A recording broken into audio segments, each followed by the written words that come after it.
सेटी films present छोरा DJ वाला धपत छोरा डीजे वाला धपत छोराई पूजतौ डीजे वाला धपत छोराई पूजतौ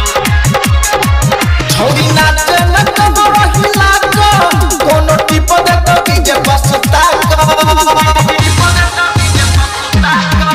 छोरी नाचे न कमर हिला को आ कोनो टिप दे तो डीजे बसता को आ जखन छोरा उचाका सनई पूजतौ छोराई पूजतौ छोरा डीजे वाला धपत छोराई पूजतौ लटही जतौ छोरा चोली पकड़ के लटही जतौ अखिल अहाँ सब सुन रहल छी पवन पुरवैया सहनी के डीजे वाला धपत छोराई पूजतौ छोरा डीजे वाला धपत छोराई पूजतौ रिकॉर्डिंग बाय सेटी फिल्म्स सीतामढ़ी हे के सहल जवानी के झाड़ देतौ गरमी डीजे वाला छई बड़का बेशरमी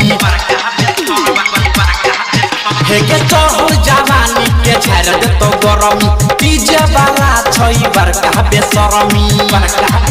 केउ चोली के चेकिन करतौ केउ लहंगा में हाथ छौरी डालतौ केउ चोली के चेकिन करतौ केउ लहंगा में हाथ छौरी डालतौ केउ चोटी पकड़ के लटक जतौ के छोराई पूजतौ छोरा डीजे वाला धपत छोराई पूजतौ लटही जतौ छोरा चोली पकड़ के लटही जतौ छोराई पूजतौ छोरा डीजे वाला धपत छोराई पूजतौ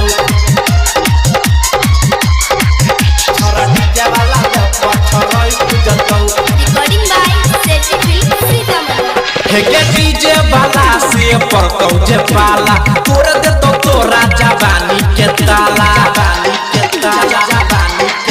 हे के डीजे वाला से परतौ जे पाला तोड़ देतौ तोरा जवानी के ताला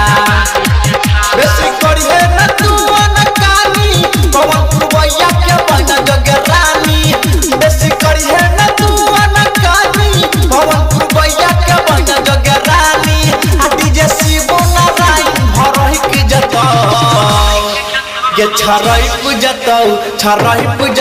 छोरा डीजे वाला धपत छोराई पूजतौ लटही जतौ छोरा चोली पकड़ के लटही जतौ सेटी फिल्म्स रिकॉर्डिंग स्टूडियो सीतामढ़ी।